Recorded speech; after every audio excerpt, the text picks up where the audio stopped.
Nashik परतवाड्यानंतर अकोल्यातही love जिहाद. 5 दिवस घरात डांबून ठेवली तरुणी. पोलिसांकडून तरुणीची सुटका. आरोपी पोलिसांच्या ताब्यात. नाशिक नंतर अमरावतीतल्या परतवाड्यात घडलेल्या लैंगिक शोषणाच्या घटनांनी राज्यात खळबळ उडालेली असतानाच राज्यात आणखी एक धक्कादायक प्रकरण उघडकीस आलंय. अकोल्यातील आरोपी जमील काझीनं हरियाणातल्या एका तरुणीला प्रेमाच्या जाळ्यात ओढल्याचा आरोप करण्यात येतोय. या आरोपीनं तरुणीला अकोल्यात बोलवून घेतलं आणि 5 दिवस तिला आपल्या घरी डांबून ठेवलं. हरियाणातील ही तरुणी अकोल्यात कशी आली, काय घडलं, समजून घेऊया. आरोपी जमील जाहिरुद्दीन काझी विवाहित असून त्याला एक मूलही आहे. जमील एका गेमिंग ॲपवर बादशाह नावानं बनावट अकाउंट चालवायचा आणि या माध्यमातून वेगवेगळ्या तरुणींशी संवाद साधायचा. याच दरम्यान त्याची ओळख हरियाणातल्या एका तरुणीशी झाली आणि त्यानं तिला प्रेमाच्या जाळ्यात ओढलं. घरी आई आपल्याला ओरडत असते असे या तरुणीनं सांगितल्यानंतर जमीलनं त्याचा गैरफायदा घेतला. तरुणीचं ब्रेनवॉश केलं आणि तिला अकोल्याला बोलवलं असा तिने आरोप केला. 8 महीने से ये लोग बात कर रहे थे ओला पार्टी ऐप पे। तो ये एक बार पकड़ा गई थी तो हमने ब्लॉक वगैरह करवा दिया था। फिर उसके बाद क्या हुआ, ये लड़के ने दोबारा कांटेक्ट किया कहीं से फिर इसको सिम वगैरह निकलवा के दिया।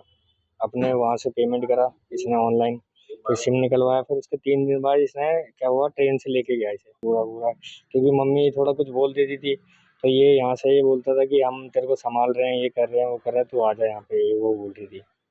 त्या मुलीने सांगितलं की एका गेमिंग ॲपच्या द्वारे या मुलाशी ओळख झाली होती. त्यानंतर चॅटिंगमध्ये त्याची मैत्री झाली, प्रेम झालं आणि मग घरी आई लहान सहान कारणावरून कधी रागवली तर मग या मुलाशी ती बोलत होती आणि मग तिच्याच माध्यमातून ती इथे आली.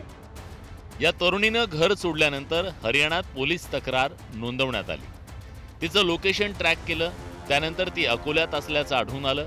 तिचा भाऊ तिला शोधत अकोल्यात पोहोचला. त्यानं विश्व हिंदू परिषदेच्या हेल्पलाईनवर संपर्क साधला आणि तरुणीची सुटका करण्यात आली. लव जिहादी है ये इसने पूरा माइंड वॉश किया है. हमारी हिंदू बहन बेटियों को ऐसे ही करते हैं ये लोग. और फिर यही है कि भैया के समर्थन में आया तो ये काम हुआ इसमें. हा सगळा प्रकार लव जिहादचा असल्याचा आरोप विश्व हिंदू परिषदेकडून करण्यात येतोय. तरुणी 5 दिवस घरात असताना तरुणाच्या घरच्यांनी काही पावलं का उचलली नाही? यासाठी जमीलला कोणाकडून फंडिंग होतंय का? असे अनेक सवाल विश्व हिंदू परिषदेकडून उपस्थित करण्यात येत आहेत. घटनाक्रम असा की त्याची जी पत्नी आहे आणि 2 मुलं ते घरी नव्हते, ते बाहेर गावी गेलेले होते आणि त्याने तिला 4 दिवस घरात ठेवलं. त्याच्या आई, त्याचे वडील, त्याच्या परिवारातल्या कोणत्याही व्यक्तीने त्याला हे विचारलं की तुझं लग्न झालं असल्यानंतरही ही आणलेली मुलगी कोण आहे. त्यामुळे त्यांनी या गोष्टीत त्याला सपोर्ट केला आहे. त्याला कुठून तरी फंडिंग सुद्धा आली आहे, कारण की एवढं मोठं त्याला दुरून आणणे, इथपर्यंत पोहोचवणे हा सगळा खर्च कुठून केला आणि त्याच्या परिवाराने याला सपोर्ट केल्यामुळे हा लव जिहाद आहे.